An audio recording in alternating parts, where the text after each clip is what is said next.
In today's adventure of an episode, we're reading some more Am I the A-Hole? Gonna be a wonderful time today. I'm so excited for this and I hope you guys are too. And with that being said, let's get right into it. Enjoy, guys.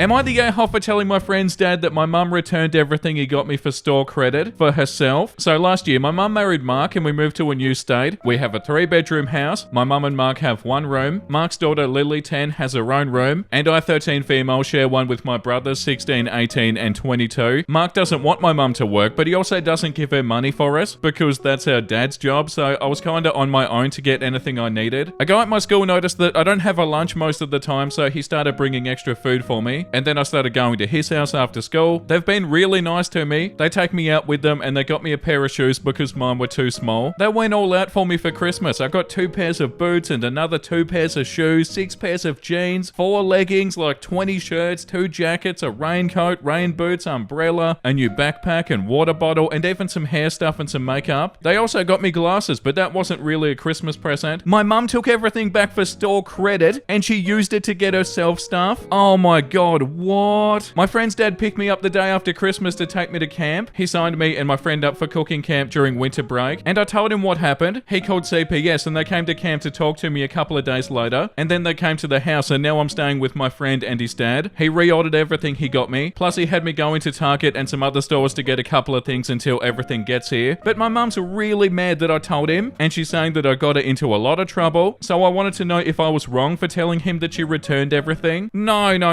definitely not. Like, oh, what are they? The consequences of their actions? Oh, I'm so sorry, OP. The top comment says, you're not the a-hole and you're not wrong. Parents take care of their kids. That's our job and our privilege to do. I'm so sorry, OP, but your mum and your stepdad were mistreating you and neglecting you. Your friend's family was able to see this and I'm so glad they got CPS involved. And OP says, my mum has never been this mad at me before. I think I'm gonna be here a long time. My friend's dad had me pick out new paint and furniture for my room. Yeah, but they're only mad at you, OP, because they're getting in trouble and they got caught. They're mad at you because they're selfish and they're self-centered. They're annoyed at you because they're in trouble because of their own actions. Yeah, that's not your fault. Oh, I'm so sorry, OP. That's bloody awful. I'm so glad you've got a good friend and they've also got a good family. Wow, unbelievable. Am I the a-hole for not telling my former fiance that I bought her dream house? Probably not. 10 years ago, my fiance left me, 38 male. A few weeks before our wedding, we grew up in a small town. We were friendly, went to the same school, but we never were in the same clique. She was one of the popular kids and I wasn't. A few years after college, I moved back home when my dad got sick. I found a job in my field about 45 minutes away from home. I'd help take my dad to his chemo appointments. It was during one of those appointments I ran into my ex. She now worked at the hospital. One day while waiting, I asked her out. It turned out that we shared a lot of the same interests. It seemed like our relationship was going great. About a year or so into dating, we moved into a rented house together. The following year, I proposed, so we began looking for a house. My ex always wanted to live in her grandparents' house on the lake near our town. Her family was forced to sell the house when her grandparents died because of an inheritance dispute. 6 months before our wedding, a chance event happened. The couple who bought her grandparents' lake house had grown tired of our snowy winters. It took some work and nearly all of my savings, but I was able to buy her dream house. It was going to be a surprise wedding present, so I didn't dare tell her or anybody in her family my plans. A month before our wedding, ex and her friends went to Miami for a bachelorette party. I'm not all that sure what happened there. Part of me doesn't really want to know, but I do know that her high school boyfriend was there. Oh god. When she got back from the trip, she broke down and confessed that she was afraid to get married and she wanted to call it off. It was a mess. She later moved to Florida and eventually married the high school boyfriend. I ended up moving back to the city for an amazing job, and in the meantime I still had the lake house. With the help of my mum and dad, we started to fix up the lake house. It took a few years. My mum and dad would look after the contractors while I was in the city. Having that house was perfect when everything got locked down. I was able to escape the city and work remotely from the lake house. I now live here full time and I work remotely. This summer we had 4th of July at the lake house. My sister-in-law used some photos from the lake this summer in her Christmas card. One of those cards made it to X's cousin. The cousin recognized the house. The Saturday before New Year's, X's mother and sister were at my front door. After pleasantries and answering their initial questions, they made an offer to buy it. I refused. They were not happy. A few days after, I got a long text from my ex. This was the first time in about 9 9 years that she's even talked to me. She called me an ass for keeping it from her. Her family is blaming her for losing the house again. She then asked me to sell it. I still have no intention to sell. Now her and her family are complaining on social media that this is some sort of revenge. Am I the a-hole? No, of course you're not the a-hole. And the bloody audacity of the family and your ex. Ew, so gross. So yeah, you chose not to tell them that you bought it, which by the way is completely fine. They ran off to a bloody bachelorette party and then dumped you right before the wedding when you bought the bloody dream house of theirs. Like obviously you're a very thoughtful and caring person. I don't know about the ex. Yeah, you're definitely not the a-hole. But if you showed them like this is when I bought it before you dumped me, I didn't buy it later as revenge, then yeah, there's nothing they can do about it. Yeah, like this comment says, I'd be petty and I'd post on social media the date on the contract when you purchased the house and explain that if it wasn't for ex cheating on you and leaving you for her new husband, this would have been her house as a wedding gift, but instead of having it be a painful memory of the hurt she caused you, with the help of your family you were able to bond with your family even more by working on the house together, and that this house will now always stay in your family for generations to come. The audacity of your ex and her family is crazy. Now after you and your family spent a decade fixing it up, they're trying to lowball you out of the house. I assume their offer wouldn't cover the cost of renovations and any appreciation on the house, because that definitely seems on brand for people like that. And when that didn't work, they took to social media to complain. Not the a-hole. I'd post the entire story on social media and then block everybody in the family. Yeah, please do that, OP. They 100% suck. And you're not the a-hole. Am I the a-hole for telling my mother-in-law that if she expects me to get a DNA test for my son, then I want her to get a DNA test for my husband? I, 30 female, met my husband, Stephen, 32, at a friend who was a cousin's party. We instantly connected and we started dating not long after. We've been happily married for 5 years now and we have a 4-month-old son. I meet my mother-in-law at his uncle's funeral. He asked me to attend it in support of him. Before we left, his cousin warned me about mother-in-law. He said she wasn't the nicest person and she had impossibly high standards to meet and can also be judgmental, so don't take it personally, she does it with everybody. I did ask my husband and he agreed that mother-in-law can be quite judgmental, but not to worry, that he'll be there for me. I felt like they gave me the sugar-coated version of her because she was terrible. She made a scene about bringing a stranger to a family funeral, but my husband cut her off and said his aunt, who was his uncle's widow, said that he could. She spent the rest of the funeral giving me nasty looks and making passive-aggressive comments. She made a scene at our wedding, but that's a different story of its own. But after minimal contact with mother-in-law, my husband eventually got around to telling her I was pregnant. I expected her to be angry and to have a go at him, but she surprised us both and was the complete opposite. She was excited about being a grandmother. She was congratulating us. Her attitude did a complete turn and I grudgingly allowed her to visit. When it was time to give birth to my son, she wanted to see my son being born, but I refused. That's when her ugly side reared its head again and she caused a scene and was thrown out. I refused to let her visit us at home. My husband agreed, but she rang crying and apologizing. She said she was just overwhelmed about being a grandmother and her emotions got the better of her. Against my better judgment, I relented and said okay. When she first held him, she looked at me and said he was beautiful. I went into the kitchen to get us a drink and then I could hear my husband telling her to get out. I went back in. She started yelling he needed to get the baby tested because he doesn't look like anybody in their family. He kicked her out. She took to social media and told everyone that I cheated on my husband and that my husband needs to get a DNA test to prove that he was the dad. She got a lot of attention for that, so I made my own post and I said I'd get a test when she gets a test for her son, and that just made everything worse. She rang my husband up telling him to take it down. He just hung up on her. Everyone divided and questioning my husband's paternity since she had such a strong reaction to it. Now even my husband is starting to wonder and making me feel like I went too far, and I'm thinking, am I the a-hole for saying that? Nah, definitely not. They sound bloody awful. The top comment says not the a-hole. She doesn't sound stable at all, and I'd be worried about what she'd do around the child. Even if she was just another friendly incestuous boy mum, that mood swing going from one extreme to another in a blink of an eye goes beyond a-hole and into dangerous territory. Also, her demanding to see the birth and immediately taking to social media also indicates that she has no concept of boundaries. To have someone like that around your child, even if she doesn't do anything drastic, could be very damaging. Also, if she wants to make her delusions public, she can handle your public response. If you don't want a witch hunt, don't make a pyre. Yeah, definitely. Unstable is the word for it. That's 100% what she is. Like, yeah, it's one thing to be a little bit rude or a little bit toxic or whatever, but this person sounds like they're on an entirely different level, that pretty much don't ever talk to them sort of level. Yeah, you're not the a-hole, OP. Am I the a-hole for refusing to call my niece anything else but her chosen name. My 27 female husband, 33 male, and I are currently taking care of his recently orphaned niece, 8 female, with the plan to later adopt her. Her first name is Kelly and middle name is Anne, fake names, but she prefers to be called Anne and has been that way for a few years now. She introduces herself as my name is Kelly Ann, but you can call me Anne. My sister, 29 female, is 8 months pregnant with her first child and several months ago found out it's a girl. She's always wanted to name her daughter Anne and is excitedly telling everybody. Upon learning of Kelly Ann's situation and how my husband and I plan to adopt her, my sister told me a few days after that we should start telling Kelly Ann to call herself Kelly instead of her middle name. She said that 2 Anns in the family will be confusing, so Kelly Ann needs to get used to being Kelly. My husband said she's being ridiculous and if anything it's her baby that needs renaming. Because Kelly Ann has been calling herself Anne for years, my sister argued that she's announced her baby's name many months ago and we only plan to adopt Kelly Ann recently, so we should be the one making her rethink how to call herself. I joined my husband's side and I told my sister Kelly Ann can call herself however she chooses to. My sister and her husband called my husband and me a-holes for stealing her baby's name. So am I the a-hole? No, you're not the a-hole. Why should Kelly Ann have to change what she calls herself over something as stupid as it's confusing to have 2 Anns? Pretty sure that's not a big deal, and your life as a person and what you want to call yourself matters way more than having a little bit of confusion in the family. It's bloody stupid, and the audacity of them to think that she should change? Nah, definitely not. Yeah, like the top comment says, not the a-hole. No one should have to choose a different name. I know a few families with cousins who share a first name, and it's not a big deal. If your sister doesn't want to have 2 Anns, then she shouldn't use it, but expecting a child to adopt a different name than she has been using, just because she, the sister, has decided to use the selected name is entitled and mean to say the least. Your sister and her husband are being absurd. A, there's not really any such thing as stealing a name, especially a common one like Anne, which I realise is fake, but presumably you chose similar fake names. And B, Kelly Ann has been alive for far longer than their child has been, and using the name for longer too. Out of curiosity, if you were to later adopt an older child into the family who came with the same name as one of their kids, would they also expect you to change that child's name? Ludicrous. Yeah, the audacity of some people. And the annoying part is they think they're right, and they have the gall to call you guys a-holes. Yeah, you're not the a-hole, OP. Am I the a-hole for refusing to pay for dental fees after a kid broke his teeth on a macadamia nut? My friend 39 female June brought her 8-year-old son Stephen over to my house today. June and I were just chatting over a cup of tea when there was a scream from the kitchen. We rushed to find that Stephen had tried to eat a whole macadamia nut with the shell. For context, the nut is a white nut surrounded by the hardest and most smooth chocolate looking shell you've ever seen. He'd obviously thought it was chocolate and tried to eat it from a closed Tupperware container on the kitchen island. Was gonna crack them with a hammer later. My friend first admonished Stephen for eating something obviously not meant for him and took him to the emergency dental, where she later learnt that he'd cracked one of his molars, and it was apparently quite bad. Apparently, as it's still his first set of teeth, they'll just be pulling it out. But she wants me to pay for at least half of it, as it was my macadamia and it was on my kitchen island and accessible. Am I the a-hole? Right, so they must have just chucked the nut in their mouth and like immediately bit down on it super hard without even tasting it, because you'd realise pretty fast that there isn't chocolate on it, and ultimately it's not your fault and it's not your responsibility. They could have done this with anything. The macadamia nut is irrelevant. They could have done this on anything, and they shouldn't be randomly eating stuff. And what, they're saying that it's your fault because it's your macadamia nut? You and your macadamia nut caused all of this mess. Yeah, but not really, you know? Yeah, it's not your fault, OP. It's definitely the kid's fault, and the way that your friend is handling it is super silly. Like, yeah, stuff at the dentist is ridiculously expensive, and that definitely would have been unexpected, but at the same time, it's not your fault. They're blaming everything but their kid. It's the evil macadamia nut that's the issue. But yeah, the expectation of you paying for at least half of it is wild. Am I the a-hole for refusing to let my parents rename me? My 15 male parents gave my sister, 16 female, brother, 13 male, and me nature names, and more specifically, water nature names. My sister is Ocean, I'm Cove, and my brother is River. They wanted our names to have a theme without being matchy with the same initials, so we got our names. The story was told to us when we were little, and my parents were proud of the names they gave us. Back when we were all stuck at home, my parents started to express regret about their choices for us. They actually told us over dinner one night that they wished they'd given us better names, and apologised for making us live with the names that we were given. A few months after that apology, my mum and dad told us they wanted us to be Elizabeth, James, me, and Michael. They said that since we were kids and we weren't in college yet and nobody had their license at that point, it'd be the best time to do it. All 3 three of us said that we didn't want to change our first names. My dad looked into whether they could do it when we said no, and all answers he got pointed to a very strong no, but it was also unusual to change our older kid's first name, so they went ahead and tried anyway, but once we were asked if we wanted different names, they were told no. My parents brought it up a lot to us afterward. My brother asked why they wanted to name him Michael, and said the name was crappy. They told him Michael was a timeless name that would age well, and gave him some nickname choices. He said he hated it, so they asked if he would consider Charles instead, which he said was an even bigger no. Our parents focused really hard on him for a while because he'd asked the question about the name, so they figured he was the most open. So far, none of us have agreed to the name change. I told my parents that I know they regret the names, but we're all used to them and we like our names and we don't want to go for more boring and common names. My parents argued that in the future we'll regret it and we'd have to pay for it ourselves when we're adults, and we realize having weird names does not age well. I asked why they can't let us get there if we ever do. They said that we should be thinking more of our futures, and they accused me of having a really bad attitude because I said James was as bad to me as Cove is to them now. They told me to look online and I did, and I saw a lot of hate for our names, but I told them it still didn't change my mind. My parents said that we should respect them enough as parents to allow this, and that we're all being disrespectful. Am I the a-hole? Oh my god, no, not even a little bit. These are your names that we're talking about, and if you guys don't have an issue with them, that's the end of it. And if they don't realize that, that's their issue, not yours. They should be like, you know, we don't really like these names anymore, but if you kids are still happy with them, then that's all that matters. But to try and force you guys to change them when they know that you like the names, what, they don't see an issue with that? And also the fact that they told you the names that you were gonna change your name to, that's hilarious. The top comment says, not the a-hole, I think Cove is a badass name. Also, it's wild to me they just suggested names they wanted you to change to, and didn't even ask you if you had a name that you'd rather be called. If you're worried about the future, you could always add a more traditional middle name, which you choose, and then you'll have the option in your professional life of going by your middle name if you prefer. Yeah, and also ultimately, you don't need to worry about your name. Guarantee it's probably not going to cause that many issues, and it's your name and you like it. Like, think about Joaquin Phoenix's family. There's River Phoenix and there's also Rain Phoenix. When you think about River Phoenix or you think about Rain Phoenix, you don't think, oh, that's a weird name. It's a name, and also they're nice names. Yeah, wow, that's so wild. And yeah, you and your siblings are not the a-hole, OP. Okay, I feel like that's enough Am I the a-hole for today. They were the top posts of the week, and I hope you had a wonderful time today, guys. But let's read something a lot more wholesome. Gordon Ramsay, what do you think of my fiance's skillet pork loin? Marry him. That's so cute. And also really wholesome. I love Gordon Ramsay tweets. They're like their own entire genre. My dad's an electrician in a zoo, and look how he spent his morning. I'm crying. Wow, your dad's small as hell.